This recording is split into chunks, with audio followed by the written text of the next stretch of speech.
Olá, pessoal! Estamos de volta com o Blaugrana Cast e hoje é um episódio muito especial. O Barcelona faz aniversário e completa 121 anos de vida e nós trouxemos também um convidado igualmente especial para bater um papo conosco.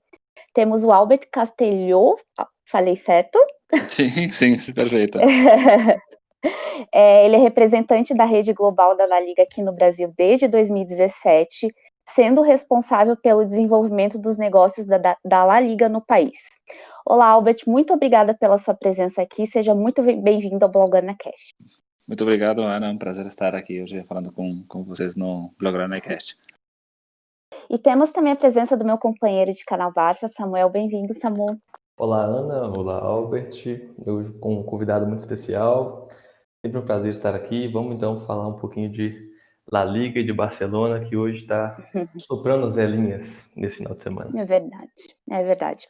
Bom, a La Liga é um dos 5 principais campeonatos de futebol do mundo e a cada ano se torna, né, mais competitiva e interessante de assistir pelo futebol apresentado mesmo pelos times. Para você, Albert, para você que vive, né, isso sendo representante da La Liga, como que é essa relação de cada vez mais buscar no campeonato espanhol o interesse dos telespectadores do mundo todo em querer acompanhá-lo cada vez mais? E principalmente no Brasil, né? Eu já vi algumas considerações suas pontuando que quer transformá-la na segunda liga preferida dos brasileiros. Bem isso. A gente somos, obviamente, muito fortes na Espanha, que é nossa terra natal, mas sabemos que tem uma grande torcida em diferentes países do mundo e justamente esse é o motivo pelo qual temos uma rede atual de praticamente 50 colegas que estão espalhados em diferentes países, entre os quais estou aqui no Brasil com um colega, com o Daniel. Somos 2 pessoas que cuidamos do desenvolvimento do que é o crescimento da marca La Liga aqui no Brasil. E, enfim, forma de estar muito perto dos fãs, muito perto das televisões e outro tipo de plataformas que transmitem o nosso campeonato, que é uma forma de ter sempre criando essa maior proximidade, falar com a linguagem do fã, poder oferecer experiências que não poderiam existir se estivéssemos apenas cuidando de todo esse trabalho no escritório em Madrid. Então, enfim, a gente colocando os pés em cada um dos países e a gente tem visto, enfim, isso, crescimento em muitos países, com muitos eventos e, enfim, em definitiva, o que a gente quer é que o fã em cada um dos países continue querendo, enfim, torcendo pelo seu time do coração local, que continue torcendo pela liga local, que a gente sabe que é super importante que o futebol seja forte em todos os países do mundo, não apenas em 5 países na Europa, tem que ser desenvolvido e tem que ser forte em todos os países do mundo, porque um ajuda o outro e vai alimentando essa indústria do futebol, mas que, enfim, dentro desse espaço de lazer que teve o fã brasileiro, além de torcer pelo clube do coração aqui do Brasil, tive um tempinho para torcer para algum outro clube e alguma outra liga que seja nossa. Albert, falando um pouquinho sobre estratégias, talvez, da La Liga. Em 2017, o campeonato perdeu o Neymar, 2018 perdeu o Cristiano Ronaldo, e esse ano, em agosto, se não fosse por desavenças com a diretoria, Messi também teria buscado um outro rumo. Em 2 anos, o campeonato poderia ter perdido aí suas 2 estrelas principais da última década. E é claro que existe um ciclo de jogadores, né? Eles se aposentam, eles vêm, eles vão, e que eles contribuem para a audiência, isso não é dúvida. Mas qual que é a relevância, qual que é o peso da saída desse tipo de jogador, dessas estrelas para o campeonato? Vocês veem isso com naturalidade ou quando acontece vocês tratam como um momento assim, de estratégias para tentar manter a audiência? Enfim, a estratégia da La Liga é sempre crescer, reforçando a marca do campeonato e de todos os clubes. É óbvio que quando a gente tem jogadores que são bem mediáticos, que têm um grande talento, são uma alavanca para poder, enfim, maximizar esse trabalho que já é feito e que talvez não é tão visível, porque uma coisa que acontece nos 90 minutos, quem são os jogadores, mas tem muito trabalho que é feito por trás e que talvez não é tão visível, mas a gente faz todo esse trabalho para que justamente não dependamos de um jogador ou outro. É claro que para um país como o Brasil, não ter um jogador como o Neymar impacta, que isso obviamente abriu muito os olhos para um campeonato e para um time que anteriormente não tinha essa visibilidade aqui no país, como o campeonato francês e o Paris Saint-Germain. Mas enfim, isso não tira de que a marca do clube e do campeonato continua sendo forte, os torcedores continuam assistindo os jogos da La Liga, a gente vem crescendo muito em número de seguidores, engajamento em redes sociais, enfim, a gente vem crescendo, já não só aqui no Brasil, né, mas em vários países do mundo, o número de patrocínios que a La Liga tem fechado nos últimos anos tem crescido ano após ano. Contratos de transmissão também fechamos agora recentemente na Groenlândia e na Mongólia, que eram os últimos 2 países onde ainda não podia se ver a La Liga em todo mundo. Então, enfim, imagina, né, se dependesse apenas de alguns jogadores e tivéssemos aí que fazer algum tipo de esforço para, vamos tentar trazer algum outro jogador para trazer atenção ao campeonato, enfim, a gente não pode depender de 1 ou 2 jogadores, né? Óbvio que são super importantes, mas como você falou, existem ciclos, como já aconteceu anteriormente, pois, enfim, quando saiu o Ronaldo do Barça, ou saiu o Ronaldinho Gaúcho, ou, enfim, qualquer outro jogador aí que passou com muita excelência, chegou a hora dele deixar o campeonato, enfim, que não depende apenas de alguns jogadores, você poder trabalhar, pois, enfim, diferentes elementos que a gente trabalha muito bem, como a questão de transmissão, de qualidade de imagem, todo tipo de conteúdos que reforçam o consumo do campeonato, além do que acontece no fim de semana, toda uma série de apps, enfim, diferentes ações que fazem é complementar a marca da La Liga como uma marca de entretenimento que se vem reforçada ano após todos esses grandes investimentos que vem acontecendo já desde enfim, acho que faz uns 5 ou 7 anos que a La Liga vem trabalhando nessa linha. Falando um pouquinho nessa questão de transmissão, eu queria destacar também que eu acho muito legal aquele jogo de câmeras que a gente consegue em determinados lances do jogo, que a gente tem uma visão 360, aquilo ali é muito legal, eu acho, sabe? De você poder ver a câmera como se fosse dentro do campo também, né? No olho do jogador. Acho que são recursos bem interessantes. Também as escalações, às vezes, que você consegue, eles fazem a escalação virtual para a gente ver, a gente que é o espectador ver. Acho bem legal. No final das contas, eu sempre falo que agora existe muito mais conteúdo disponível na mão, com uma facilidade incrível em comparação com o que acontecia há 20 anos atrás. Então, você tem um excesso de conteúdo, você tem que ser muito criterioso enquanto a que tipo de conteúdo você escolhe para o seu pouco tempo disponível que você tem de lazer entre semana, no fim de semana. Então, é nessa hora que você precisa ser super relevante, precisa ser super diferenciado em comparação com o que tem também no mercado. E aí onde a gente entra com esse grande investimento na parte de transmissão, oferecendo coisas que não oferecem outros campeonatos, como você bem falou, essa repetição 360 graus da Intel, que consegue posicionar, enfim, ver o lance de diferentes pontos de vista, que não é possível com câmeras normais, ou que você mencionou também, né, de se coloca mais ou menos onde qualquer visão que tinha o jogador naquele passe ou naquele cruzamento, o que a gente chama do be the player. Mas enfim, tem outras também, diferentes câmeras aéreas, tem as diferentes inserções digitais na própria transmissão a um tempo ao vivo, como por exemplo esse ano incluímos estatísticas em tempo real colocadas sobre o gramado enquanto está acontecendo o jogo. Quando tem um pênalti, você já consegue saber para onde que bateu o Sérgio Ramos tantas vezes na última temporada, e nas vezes que ele bateu, quantas ele entrou, quantas ele errou. Enfim, quando tem algum tipo de repetição ou um cruzamento, tudo aparece aí, velocidade de ponta da corrida, qual que foi a trajetória, como que foi o passe, qual que foi a movimentação do jogador que foi cabecear, enfim. A gente sempre tenta ser o mais inovador possível, porque a gente sabe que é importante estar sempre na frente do que é a oferta de entretenimento esportivo no mundo. É engraçado se a gente estava falando desses principais jogadores, por exemplo, o próprio Neymar, mas o que eu estou percebendo, assim, até um exemplo cotidiano meu, antes eu via muito só camisas do Barça pelas ruas, né? Pessoal com camisa do Barcelona ou do Real Madrid. Esses dias, por exemplo, eu vi um jovem com uma camiseta do Atlético de Madrid, que era uma coisa impensável para mim. Eu nunca tinha visto, na verdade, aonde eu moro. Era realmente só essas principais camisetas, tanto do Barça quanto do Real Madrid. E eu vejo que essa transformação da La Liga acontecendo, principalmente nesses últimos 6, 5 anos, em conseguir mesmo fazer do campeonato um produto interessante, né, para que as pessoas tenham interesse em acompanhá-lo. E serve, inclusive, de exemplo para o próprio futebol brasileiro, que vive, né, um momento bem caótico em relação a isso.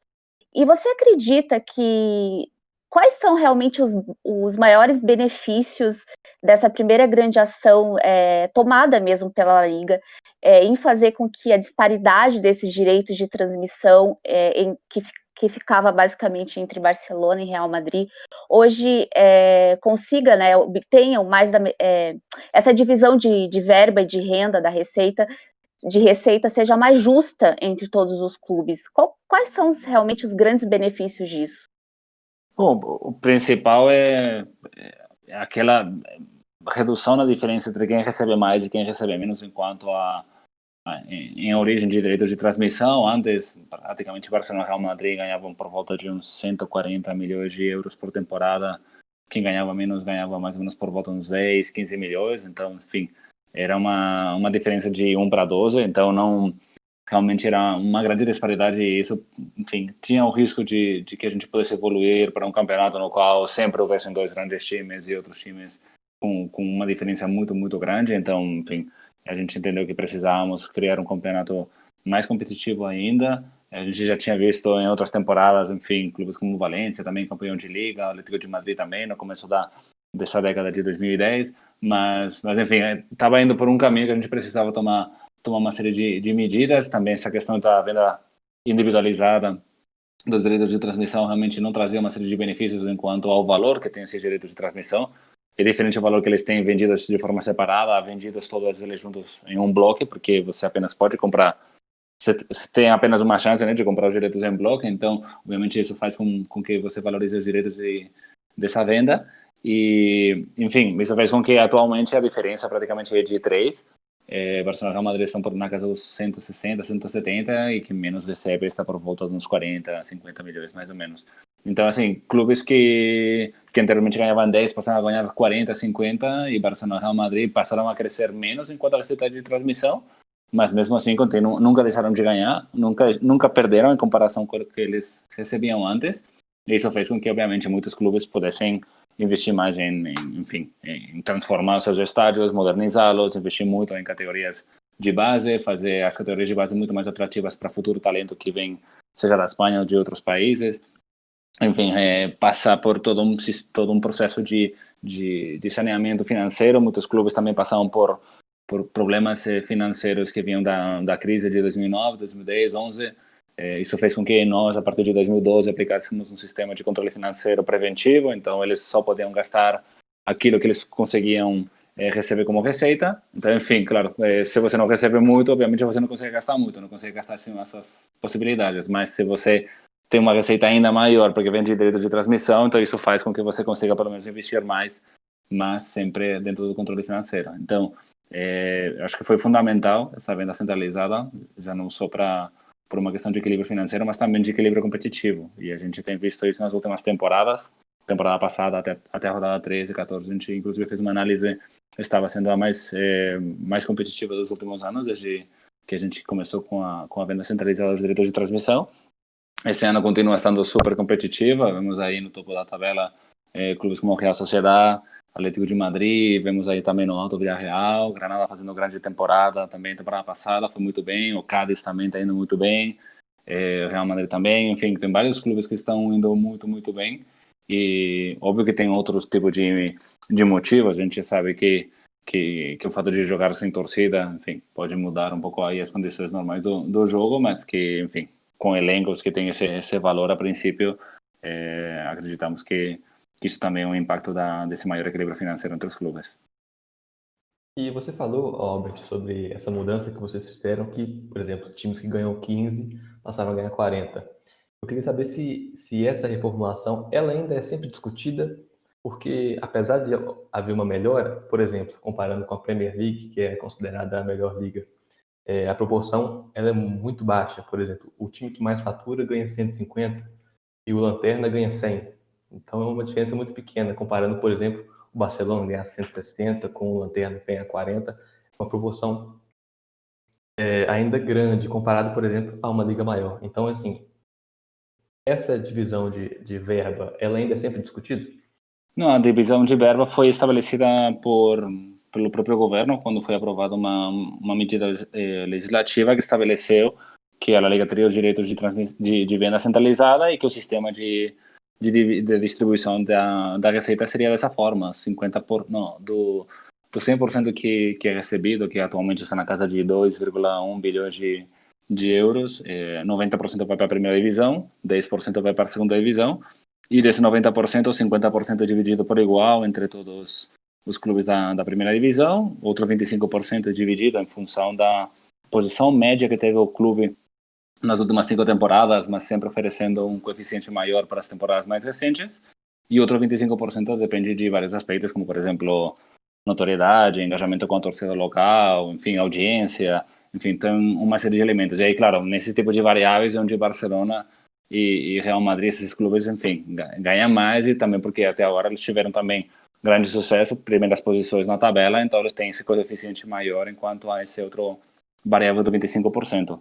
Mas enfim, são valores que podem completamente mudar de uma temporada para outra. Por exemplo, o Barcelona nessa temporada não está tão bem, então provavelmente ele sofre algum tipo de redução de receita de origem de transmissão, o outro clube vai ganhar bem mais, então, enfim, provavelmente tudo isso vai fazer com que continue, enfim, se equilibrando, mas essas proporções estão estabelecidas por lei, então, a princípio, não devem mudar. E além dessas direitos de transmissões, né, as receitas da La Liga, para crescerem ainda mais, a aposta mesmo está sendo na promoção, né, digamos, do seu principal produto em escala global. E na lista desses principais concorrentes com que a La Liga disputa, a gente, como o Samuel falou, temos a própria Premier League, Netflix, né, que é muito forte, e a NBA, né, que é um grande campeonato também. Eu queria saber de você qual que é a grande estratégia da La Liga para bater de frente com esses grandes concorrentes. Você já tem uma grande estratégia? O que estão organizando? O que organizaram em relação a bater de frente com eles? Bom, esse ano, já, enfim, na verdade já faz uns 2, 3 anos que começamos com toda essa campanha de que não somos apenas futebol, mas que somos uma oferta de entretenimento. Daí aquela mensagem, não é futebol, é La Liga, porque, enfim, se reúne diferentes momentos de emoção que sabemos que é futebol, mas que no fim das contas é entretenimento. Como sempre falamos, estamos aí batendo muitas vezes aí no mesmo horário de transmissão. A gente sabe que, por exemplo, você mencionou NBA e futebol são esportes diferentes, que têm formatos de transmissão diferentes, com pausas diferentes, igual que, por exemplo, tem a NFL diferente, que tem outras opções, por exemplo, de colocar comerciais, ativações de patrocínios e tudo, enfim, são dinâmicas de jogo diferentes que fazem com que a relação entre marcas e os ativos, né, seja o campeonato, o clube, ou sejam os torcedores, enfim, são diferentes, mas do nosso lado, para essa temporada, mudamos um pouquinho esse posicionamento, essa estratégia. Fizemos tem um comercial que aparece no começo de cada um dos jogos do primeiro e do segundo tempo dos jogos da La Liga, que a gente mostra um pouco como estamos na temporada número 90 da nossa série, que nenhuma outra, nem Netflix, nem HBO tem nenhuma série que tenha 90 temporadas, como é a La Liga. Então aí a gente está ganhando deles. Que na nossa série temos momentos também de alegria, temos momentos aí de emoção, de choro, temos momentos aí de incerteza, de terror, tem momentos de, enfim, que tem momentos de tudo. Então realmente é uma série para se emocionar, com 38 entregas cada uma das temporadas. Então, enfim, nenhuma empresa como Netflix pode oferecer uma série com tanta emoção como era a Liga. Então, enfim, criando um pouco essa conexão entre produtos aí de entretenimento e colocando também, dizendo, ei, Netflix, nós também estamos aí brigando aí por essa audiência. Não, é bem interessante mesmo, essa questão da Netflix, realmente a alusão que se faz, né, é bem interessante mesmo, e foi uma boa jogada de marketing. Eu gostei bastante também. Em relação ao campeonato espanhol, nas últimas temporadas, né, a gente estava comentando sobre esses direitos de transmissões, que a divisão já tá melhor, né, já tá mais coerente entre os times, mas a gente ainda tem digamos, uma previsibilidade dos campeões. Por exemplo, o próprio Barcelona, né, das últimas 12 edições, conquistou 7 títulos. Como também fazer para tornar o campeonato, né, atraente mesmo ao torcedor brasileiro, para que o fã brasileiro consiga enxergar além de Real Madrid e Barcelona, e além disso, que se um torcedor tem algum outro time que torça de coração lá no meio da tabela, para que ele não se sinta desmotivado de ver a La Liga, né, os outros jogos da La Liga, por seu time não ter chance de ser campeão? Eu acho que é mais uma questão de continuar oferecendo conteúdo e continuar oferecendo diferentes ações aí que o torcedor continue vendo que o time continua sendo relevante no campeonato. Eu acho que não é muito diferente do que pode acontecer, por exemplo, no Campeonato Brasileiro. Acho que o torcedor que, eu não vou falar nenhum nome, mas sei lá, torce por um time que está na tabela na posição 12, ele não vai deixar de torcer pelo seu time porque esse ano meu time não vai ganhar a temporada do Brasileirão porque já, enfim, estamos indo mal. Eu acho que todo o contrário, eu acho que ele vai continuar acompanhando, ver aí se melhora, se estiver na posição de degola, enfim, vai continuar torcendo para ver aí se salva. Obviamente entendo também que tem algum torcedor que pode dizer, olha, vou castigar meu time, não vou continuar assistindo o jogo da temporada até que eles não melhorarem, enfim. Eu fazia isso mesmo, quando era criança com a minha família. Mas eu queria dizer que sim, acho que é importante do nosso lado e acho que é um trabalho muito importante que faz a La Liga todas as semanas, enfim, durante todas as temporadas sempre, que é continuar oferecendo conteúdo de tudo que acontece na La Liga. E para nós é super importante, óbvio que é relevante todo o conteúdo que é publicado sobre Barcelona, Real Madrid e as grandes estrelas, mas muitas vezes o nosso grande trabalho é conseguir que muita matéria de outros clubes, como por exemplo uma entrevista com um jogador seja o Deportivo Alavés, seja do Celta, seja do Eibar, seja do Huesca, o que for aí, que realmente ele vá para frente, que seja publicado nos meios de comunicação aqui, que enfim, que realmente haja essa conversa. É claro que se é um time que ainda não está sendo relevante no campeonato, enfim, vai ser complicado que eles ganhem espaço num momento que às vezes os meios de comunicação têm muita oferta de notícias para oferecer, porque tem que falar do Campeonato Brasileiro, tem que falar de Libertadores, de Sul-Americana, tem que falar depois aí dos principais times de cada uma das ligas que são top. Então, enfim, para poder chegar depois aqui, aqueles outros times que talvez não estão sendo tão expressivos, realmente é um trabalho que é nossa obrigação, porque nós como associação cuidamos dos interesses dos 20 clubes, então não temos nenhum tipo de interesse especial em atender um clube ou outro, mas o nosso interesse é justamente fortalecer a marca dos 20 clubes. Então, para mim, super interessante e super, enfim, obrigado, mas no sentido positivo, sabe? De honrado de poder trabalhar dia a dia para poder aumentar a visibilidade de clubes como, enfim, Valladolid, como o Levante, como, enfim, Villarreal, outros grandes clubes, porque para nós é super importante poder continuar oferecendo esse tipo de conteúdo a fãs que talvez não são os mais expressivos no país, mas que existem sim fãs enfim, de Villarreal, do Athletic de Bilbao, do Betis, do Rayo Vallecano, do Espanhol, enfim, aqui no Brasil tem fãs de todos os times, então para nós é obrigação continuar oferecendo conteúdo para todos eles.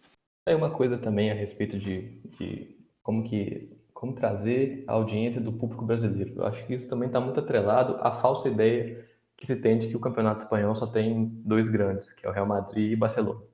É claro que os dois quase sempre dividem o título, né?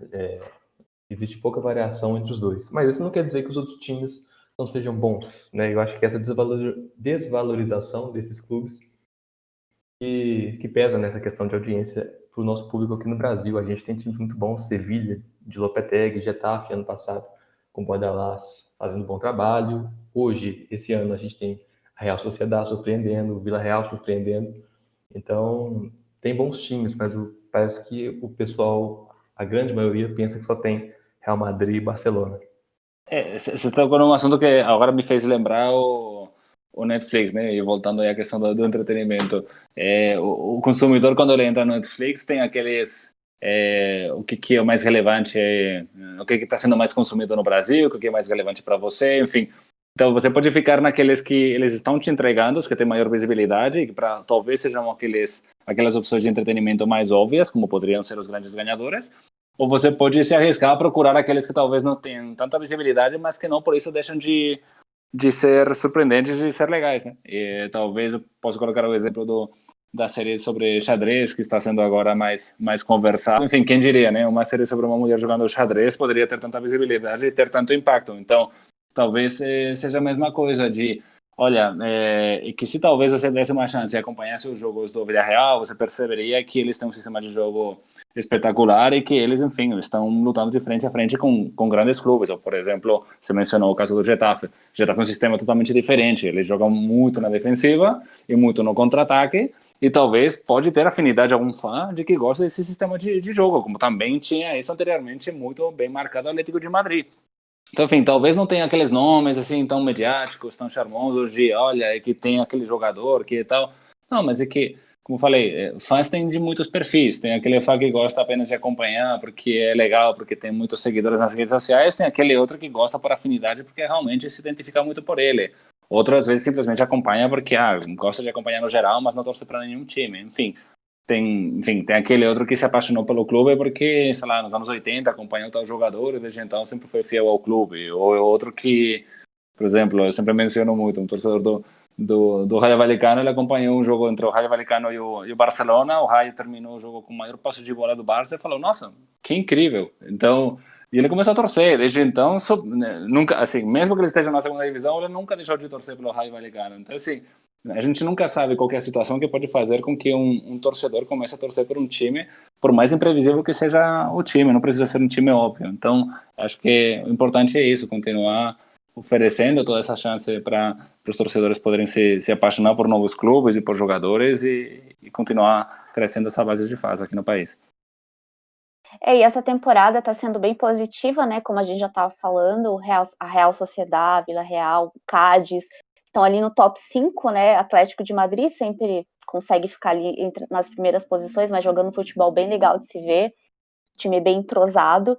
E isso é muito positivo, porque quanto mais os times menores estão sendo competitivos, mais atrai realmente a audiência. E nesse ponto eu queria saber se a La Liga oferece algum tipo de apoio a esses times menores, para caso precisem, por exemplo, de um marketing melhor, de um plano nas mídias sociais, nas redes sociais melhores. Como que é trabalhado isso entre um clube menor com a La Liga? Isso é feito já faz bastantes anos, já não só no futebol masculino, mas também, inclusive, para os clubes de futebol feminino, que formam parte da Associação de Clubes de Futebol Feminino.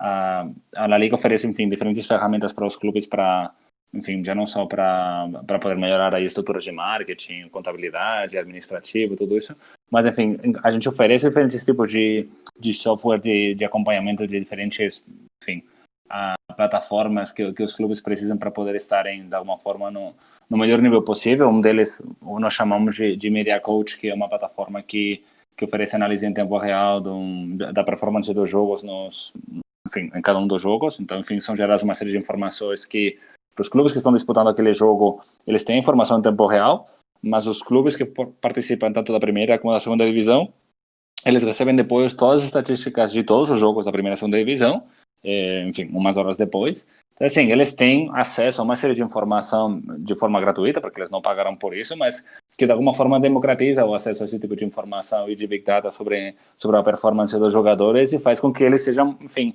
tenham maiores ferramentas para poder competir depois quando forem encontrar, sei lá, por exemplo, a gente conversamos sobre isso recentemente por exemplo, comparando o sistema de jogo do Barcelona e do Getafe, e a gente tinha uma série de estatísticas colocando, olha, o Getafe, ele, enfim, faz poucos contra-ataques, mas converte mais gols das poucas chances que eles têm de ataque do que, por exemplo, converte, sei lá, o Barcelona, que tem muita mais posse de bola, muita mais chance, mas às vezes não convertem tantas vezes como... Então, enfim, às vezes é preciso muitas vezes é preciso esse tipo de ferramentas porque fazem com que tem algum clube que tem muita capacidade financeira para poder ter acesso a uma série de ferramentas, outros não têm tanto, então para nós é super importante que todos estejam o melhor preparados possível. E eu acho que isso também pode se ver quando depois esses clubes competem em competições europeias. A gente tem visto a temporada passada, por exemplo, o Getafe chegou super longe na Europa League, o Sevilla de novo campeão, os clubes espanhóis também na Champions League também chegaram longe.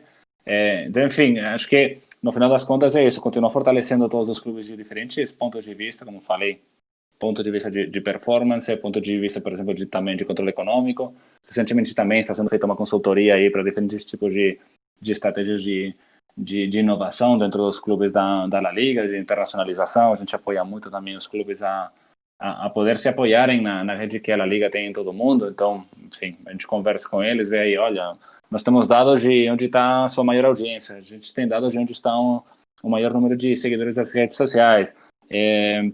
Temos detectado isso, outro, tem mais afinidade por aqui, por lá, pelos horários de transmissão dos jogos, tudo. Então, enfim, olha, por que você não tem interesse em crescer mais, sei lá, no mercado mexicano, ou no mercado da Indonésia, ou no mercado do Vietnã, por exemplo? Enfim, às vezes o clube está muito ocupado no seu dia a dia de, olha, jogamos domingo, temos que voltar a jogar na quarta-feira, jogo no sábado, jogo na... E muitas vezes eles precisam, né? Não, precisam um pouco de ter essa ajuda externa, de que ofereça um pouco essa visão diferente para que eles não percam um pouco essa visão global do mercado, né? De que não é só o dia a dia e crescer na própria região, que é o mais habitual que um clube pensa, né? De, vou tentar ser maior aqui na minha cidade e tudo isso, mas que eles não podem deixar de pensar que o mercado é bem grande e que eles, obviamente, têm grandes oportunidades esperando em muitos países do mundo. Sim, agora focando um pouquinho no Barcelona, a gente é muito torcedor, né? Acompanha sempre tudo que envolve o Barcelona, não só os jogos, mas acompanhando o dia a dia, os treinos, os bastidores. E eu queria saber de você, Albert, o que fez parte disso, né? Por 3 anos jogando na base do Barcelona, treinando, inclusive, ao lado, por exemplo, do Iniesta. Como que é a sua relação com o clube, já que você conviveu muito de perto com tudo isso? Hoje em dia, como que é a sua relação, tirando um pouquinho esse lado de ser o representante da La Liga, né? Mas a sua relação pessoal com o clube, como que é? Olha, na verdade eu não tenho, eu quase não, assim, não mantive relação, eu terminei enfim, me desvinculei do Barcelona já quando estava no que era o meu último ano de juvenil, sub-19, primeiro ano de faculdade de Direito, então desde então nunca mais voltei a ter nenhum contato, só depois quando eu vim morar aqui no Brasil em 2009, voltei na Espanha em 2015, então estando de volta em Barcelona, voltei a conversar com um dos que a gente chama de delegados, que é um pouco meio que um responsável do time quando eles competem em diferentes competições, que eu tinha na época que eu tinha 16 anos no Barcelona, e voltei a encontrá-lo, e assim, conversando, tá, tudo, estou aqui estudando um MBA e tudo isso, quem sabe algum dia, enfim, possamos aí voltar a trabalhar juntos, tudo assim, mas enfim, não foi nada para frente, aí depois eu entrei na Liga, vim para cá, então assim, a relação, na verdade, enfim, mantenho contato com as pessoas do Barcelona que estão aqui em São Paulo, enfim, que é o diretor técnico das academias, também que cuida um pouco do desenvolvimento aqui no país, mas enfim, relação profissional e super positiva, mas com o clube, assim, não mantive, e até também porque muitas vezes, você sabe, o Barcelona é um clube que tem uma presidência que muda a cada 4 anos, então, enfim, muitas vezes aí as pessoas vão entrando e saindo, então eu não mantive essa relação, apesar de agora estar voltando a trabalhar continuo trabalhando na área do futebol, mas mais do ponto de vista de gestão. Mas é isso. Acho que não. Tem alguns colegas que sim, que depois de jogarem eles voltaram e estão aí na associação de jogadores. Às vezes tem encontros assim mais amistosos, tipo pelada, tudo. Mas eu não mantive essa relação. Falando um pouquinho, Albert, sobre La Masia ainda. Nos últimos anos, 10 anos atrás, aquele time do Guardiola, quando o La Masia estourou para o mundo como um modelo a ser seguido, nós tivemos desde então uma mudança em relação ao jogador, o tratamento com os jogadores de La Masia. Nas últimas temporadas, nós tivemos mais jogadores sendo comprados e poucos jovens da base surgindo para o time principal. Na sua visão, o que pode ter causado isso tudo, essa mudança de pensamento? Eu acho que eu penso muito na época prévia ao Guardiola, né? Da época quando entrou Laporta, Rijkaard. Eu acho que o Barcelona naquela época era um time que não tinha a força econômica que tem atualmente. Era um clube que ainda precisava encontrar o seu espaço. Tinha passado por uma época muito boa nos 90, mas depois aí passou por umas épocas com times que não terminavam de ter sucesso esportivo. Então passaram um pouco... Foi uma época que, inclusive, eu como torcedor com a minha família, assim, às vezes nem acompanhava os jogos, porque realmente não era aquele Barcelona que a gente ia acostumar a acompanhar. Então, eu acredito que também pela situação econômica do clube, muitas vezes eles terminaram apostando muito mais por jogadores da base do que contratar jogadores de fora, jogadores que podiam ser caros e talvez não darem o resultado que eles estavam esperando. E eu acho que foi essa abertura a jogadores da base que fez com que esses jogadores tiveram chances de continuar se fortalecendo, competindo mesmo, né, no Barcelona. E aí foi quando você tinha isso, tinha o Xavi, tinha Iniesta, tinha Puyol, você tinha, enfim, muitos jogadores de diferentes posições, tinha Pedro, obviamente Messi, mas enfim, Busquets, tudo.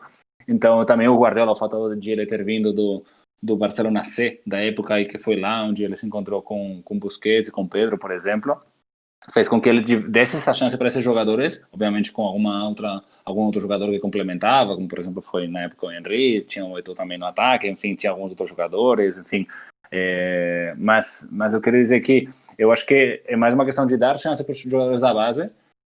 Acho que era uma época na qual talvez aquilo era mais, digamos que talvez não tinha tanta pressão para poder permitir isso. Acho que atualmente o Barcelona chegou num nível tão alto que a distância que existe entre o jogador da base e o time principal do Barcelona é tão alto que não é, enfim, é super complicado poder já sair da base.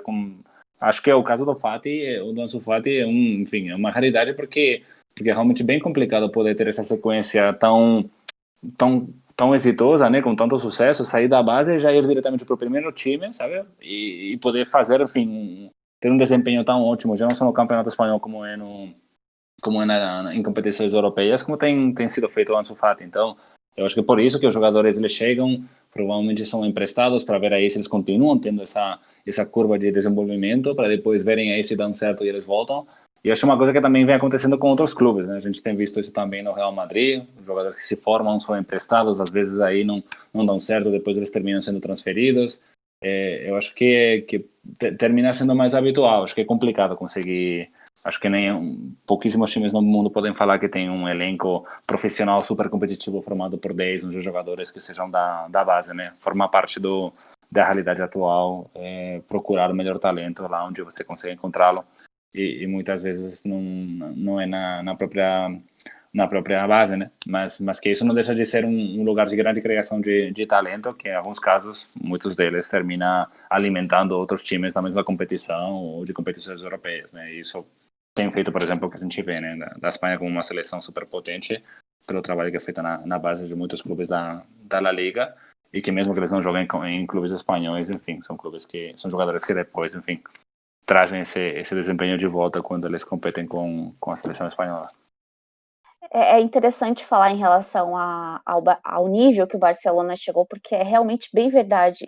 Hoje em dia não se tem tanto tempo para testar jogadores no time principal, porque precisa-se de resultados, né? Resultados rápidos. O imediatismo, infelizmente, é mais alto quando você chega num nível muito alto. E essa relação dos jogadores da base, né, com o que a gente está vivendo agora, enfim, foi um ano bem complicado, não só para nós torcedores, mas para o clube em si, né?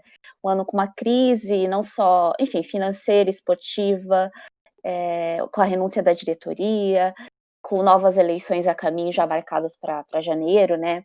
E essa questão, assim, também que a gente sempre debate entre nós torcedores, a perda de identidade dos últimos anos que o Barcelona está tendo. Que a gente sempre estava acostumado com um tipo de... uma relação com um tipo de futebol, e nos últimos tempos, nas últimas temporadas, esse futebol não é a relação que a gente tinha com antigamente. Eu queria saber de você, o que você pensa sobre o atual momento que o clube está vivendo. É um momento complicado. E o que você espera de um futuro próximo para o clube? Será que essa diretoria vai conseguir? A gente sabe que demanda tempo, né? É uma reestruturação, não é fácil, não é de um dia para o outro, mas eu queria saber um pouco. E eu vi que você é torcedor, né? Porque você falou, eu como torcedor, então você é torcedor do Barça, né? Eu sou da cidade de Barcelona e joguei no Barcelona, mas... Então, só para confirmar, né? Vai que... Eu queria saber você como torcedor, o que você espera depois desse ano tão turbulento que a gente está vivendo? Não, como torcedor não posso falar, porque não posso falar para quem eu torço, mas o que posso dizer é assim, eu acho que é toda uma questão de ciclos. O Barcelona, por exemplo, enfim, passou uma época, enfim, positiva na época do Cruyff, depois aí passou por uma época mais complicada, voltou na época quando o Cruyff voltou a treinar com o Dream Team e tudo, aí depois passou por uma época ruim, precisou se reformular para depois voltar a ser um time vencedor, e aí a gente manteve durante as últimas temporadas, talvez se falava aquele negócio de fim de ciclo, mas na verdade não terminava o ciclo porque o Barcelona voltava a ganhar a Liga, voltava a ganhar a Champions. Então, assim, digamos que os últimos, quase 15 anos não foi assim um ciclo perfeito, daquele que sobe, desce e aí acabou e tem que voltar a subir. Não, de alguma forma se manteve no topo de uma forma bem estável, não, nem sempre ganhando, mas sempre competitivo. Então, enfim, talvez faça parte da própria, enfim, da realidade de como é o futebol, né? A gente lembra, muitos anos atrás também, o Milan estava super bem no campeonato italiano e também no campeonato europeu, e aí passou por uma fase não tão boa e em algum momento voltará. Outros clubes que estiveram mal, sei lá, nos anos 70, 80, em algum outro momento depois voltarão com outros investimentos. Então, eu acho que faz parte da realidade. Enfim, seja quem for aí o candidato, eu tenho certeza que ele entrará com os melhores, enfim, esperanças e planos para que o clube possa se reerguer e voltar a ser o que todos os torcedores querem. Mas enfim, quanto ao sistema de jogo, você mencionou, né, de como tem mudado tudo isso, acredito que também tem. Eu acho que o futebol tem aumentado bastante a intensidade de jogo. Eu acho que temos visto isso muito, por exemplo, no caso do Bayern de Munique, né, no jogo da Champions League a temporada passada, jogos com muita alta intensidade e fisicamente também muito mais duros. E então, enfim, acho que continuar pensando que apenas posse de bola e questão técnica vai ser suficiente, realmente não, acho que talvez não funciona mais. Tem que começar a se adaptar com essa outra realidade. Óbvio que o Barcelona não vai deixar de ser um time que preza muito pela posse de bola, pelo posicionamento, enfim, por uma questão muito mais técnica e não tanto por uma questão de fortaleza física, contra-ataque e tudo isso, mas enfim, acredito que vai ter que encontrar outro tipo de soluções para poder fazer frente a times que têm uma proposta de jogo totalmente antagônica e que às vezes pode ser muito mais destrutor do que criador. E aí isso faz com que às vezes o Barcelona consiga aquela posse de bola e termina o jogo 0-0, não termina, não consegue fazer o gol. Então, enfim, acho que é complicado. Eu sempre falo, inclusive quando eu jogava na base, quando você não joga no Barcelona, você joga contra o Barcelona, você joga com o máximo das suas forças e desejos de vencer o Barcelona, porque vai te dar uma satisfação muito maior do que se você vencer qualquer outro time do mesmo campeonato. Então, enfim, imagina, você é Barcelona e todos os times querem te bater todas as vezes que tiver jogo no campeonato. Então, enfim, acho que a exigência que tem o time é altíssima, grande pressão, mas como você falou, enfim, chegará um momento, chegará um novo presidente, enfim, com novas ideias, novo diretor esportivo, enfim, contratações ou mais aposta pela base, o que for, mas enfim, em algum momento o clube terá que se adaptar.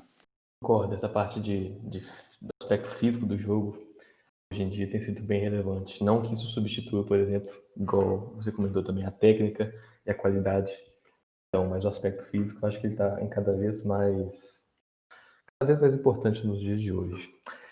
Alberto, vamos falar um pouquinho agora sobre Barcelona, a cidade de Barcelona, você que morou lá, considerando a identificação do clube com a Catalunha, a luta de independência, franquismo. A gente queria saber assim, como que é a relação da cidade com o clube, como que a cidade respira o Barcelona. Olha, faz quase 10 anos que eu moro aqui no Brasil, então eu não posso falar muito do que aconteceu nos últimos anos, porque acompanho muito na distância e nem no dia a dia, então não, se às vezes aí acompanho a imprensa, não, sei lá, sabemos, né, uma imprensa tem um ponto de vista, outra imprensa tem outro ponto de vista, mas assim, até mais ou menos a minha saída, tudo era, digamos que, sim, o Barcelona se entendia como um clube catalanista, mas até a época não era independentista. Depois aí houve um posicionamento muito mais para essa linha, mas como falei, o torcedor do Barça, aquele torcedor que, enfim, pode ser aquele que é mais catalanista, que pode ter virado mais para independentista, mas também tem aqueles outros torcedores do Barça que não são da cidade de Barcelona. Tem torcedor do Barça na cidade de Madrid, na cidade de Sevilha, na cidade de, enfim, Bilbao, no México, Então, enfim, essa questão de para eles de independência não faz provavelmente sentido nenhum para eles, porque não atinge a eles, né? Então para eles o Barcelona é outra coisa, outro tipo de sentimento com o clube, não é tão uma questão cultural, regional da cidade onde eles moram. Então, enfim, o Barcelona optou por esse posicionamento e, enfim, veremos aí um pouco como evoluir nos próximos anos, mas, enfim, eles não podem deixar de lembrar que eles são uma marca global, né? Que eles têm torcedores em todo o mundo, que pode ser relevante essa questão desse suposto independentismo do clube, como pode ser, por exemplo, enfim, a Athletic de Bilbao só contratar jogadores que sejam da própria região, ou enfim, ou qualquer outro clube que tenha aí uma identidade mais, por exemplo, política. Por exemplo, o Rayo Vallecano, eles têm uma torcida organizada muito mais de esquerda, anarquista, enfim, é mais... aí é uma questão de posicionamento político. Então, em alguns casos é uma definição que tem o próprio clube enquanto ao que eles querem ser, mas, enfim, acho que tem torcedores que vão dar mais importância a isso e outros que não vão ligar tanto. É uma questão bem pessoal mesmo. Posicionamento político é como se fosse religião, né? Política e religião são coisas assim que é muito pessoal e não dá pra gente colocar tudo num pote só e dizer é isso ou aquilo. É uma questão bem complicada mesmo. Mas a gente recordou anteriormente da saída do Neymar, né, do Barcelona em 2017. E a gente está curioso aqui para saber se você pode enumerar os seus top 5 jogadores brasileiros favoritos que passaram pelo Barça. Será que você consegue ali de cabeça rapidinho? Olha, primeiro, eu colocaria o Dani Alves. Para mim, Sim. que eu até lembro quando ele entrou no Barça, chegou no Barça, eu vi ele jogar, eu falei, inclusive eu tenho a camisa do Dani Alves, que na época, quando me deram uma camisa, a minha família colocou o número que o Dani Alves tinha usado na primeira temporada, só que aí na segunda temporada ele mudou de número. E então aí eu tenho uma camisa que ele nunca vestiu, que é o Dani Alves com a camisa número 20.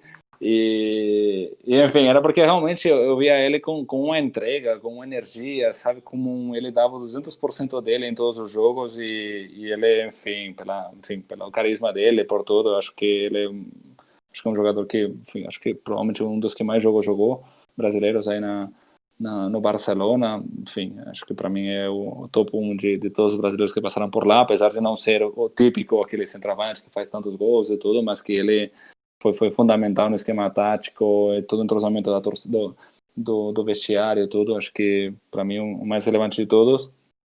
E aí depois, enfim, tem outros, como por exemplo o Rivaldo, tem a questão do Ronaldinho Gaúcho, obviamente que também ele trouxe uma luz, né, uma alegria que foi fundamental, como eu falei, né, daquela época de transformação, né, começo de um novo ciclo, era aquele jogador, muito jogador da base, mas aquela contratação que trouxe aquela esperança, né, sempre tinha aquela contratação, antes era muito, não sei se ainda continua, mas eu me lembro muito quando eu criança que começava a temporada e todo mundo esperava aquela contratação que iria chegar aquele jogador, ia mostrar a camisa, tirava foto, vendia um monte de jornal, tudo. Então era como o momento que todo mundo estava esperando. Qual que vai ser a grande contratação desse verão, né?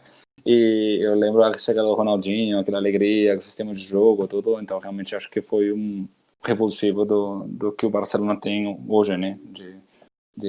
Praticamente tudo começou com ele, o Rijkaard e o time que havia naquela época.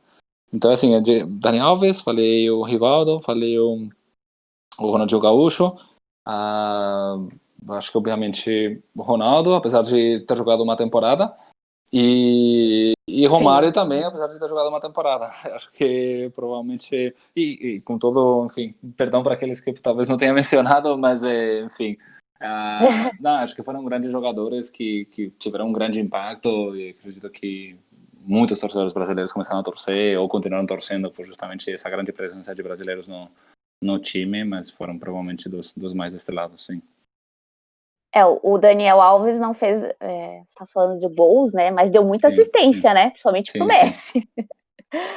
Foi um realmente baita jogador. Que fez falta, tá fazendo falta até hoje no time, diga-se de passagem. Eu acho que é uma posição super complicada de encontrar um jogador como o Dani Alves, porque Dani Alves só existe um, e realmente procurar uma pessoa que faça a mesma coisa que fazia o Dani Alves, do mesmo jeito, tudo realmente é único. Então é como assim, um grande jogador que sai, você não vai conseguir um recâmbio que seja idêntico para aquela mesma posição. Então, enfim, faz parte um pouco essa fase de tentar encontrar um jogador, perfil, sistema tático, o jogo que faça com que essa perda não tenha tanto impacto. Então, a gente está indo para o finalzinho aqui, vamos ver outra listinha. 3 momentos mais especiais vividos no Camp Nou. Vividos... Tá, eu não estive muitas vezes no Camp Nou, mas eu vou falar...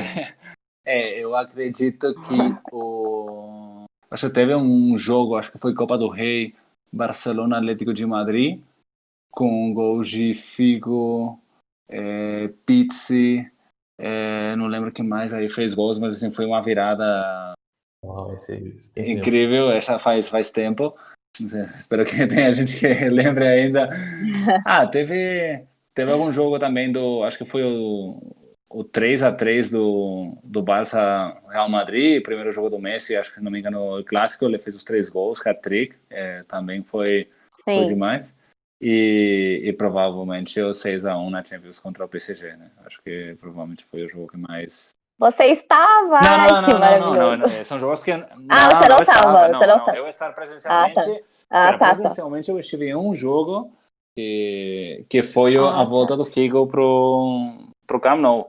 Na época eu jogava no Barcelona, então os jogadores do Barcelona tínhamos um cartão de jogador que ao mesmo tempo nos autorizava a entrar no estádio. Só que aí, obviamente já faz muito tempo disso, então já prescreveu o delito, mas brincadeira. Eu entrei aí com um grupinho de colegas do mesmo time, entramos aí pela parte principal do estádio, mais nobre de todas, porque o pai de um dos nossos colegas aí que trabalhava aí de segurança na porta, entramos aí, e aí, claro, tem muito assento que é de um sócio torcedor, né, que ele paga aquele season ticket e ele sempre senta aí. Então, assim, a gente ficou assim um pouco perdido. Bom, e aí, onde que a gente senta, todo assim? Então, assim, eu e outro colega conseguimos sentar em cadeira e depois não veio nenhum sócio para dizer, você vai embora essa minha cadeira. Então, vimos o jogo sentado, mas eu tive quatro colegas, se não me engano, que viram o jogo sentado nas escadas, né? Uma coisa que atualmente isso não faria permitido, mas estou falando do ano 2000, 2001, fizemos isso e vimos aí tudo que aconteceu, aquela cabeça do porco, enfim, tudo isso. Foi bem emblemático, então, esse né? jogo eu vivi no estádio, assim. Uau! Caramba, que muito, muito legal. Albert, a gente quer muito agradecer a sua presença, foi um bate-papo bem gostoso, e a gente espera, você como representante da La Liga aqui no Brasil, que a La Liga seja mais bem vista por mais torcedores, mais fãs do mundo todo, principalmente no Brasil, que o engajamento funcione cada vez mais, porque é uma liga muito interessante. Quem acompanha de perto, não só os principais jogos como Real Madrid, Atlético de Madrid, Barcelona, mas quem acompanha mesmo os jogos de cada rodada e percebe que é um futebol muito gostoso de ver, são equipes diferentes, com futebol diferente, então é sempre bom acompanhar. E eu espero que mais pessoas consigam ver e se divertir, né, junto com as pessoas que já acompanham. Eu queria muito agradecer a sua presença e até mais, até breve. Muito obrigado, Ana. Foi um prazer ter estado aqui hoje com vocês falando um pouco mais sobre a Liga, Barcelona, e como você bem falou, né? Continue acompanhando a Liga. Aqueles que tenham dúvidas, por favor, acompanhem os jogos. Muita emoção do começo ao fim. Com certeza eles vão se surpreender. Vou fazer uma cobrança aqui. Agora que a gente já ficou íntimo, eu posso pedir já a La Liga para pensar em trazer o Barcelona para jogar aqui no Brasil. Opa. É complicado. Se o calendário permitisse, seria maravilhoso. Mas nunca batem os calendários para poder fazer isso. Se isso for um problema, pode mandar ingresso pra gente, então, que a gente vai lá pra Espanha. Tranquilo. Quando abrirem os portões, pensa. É isso, gente. Obrigado, Albert. Obrigado, Ana. Sempre um prazer conversar com você.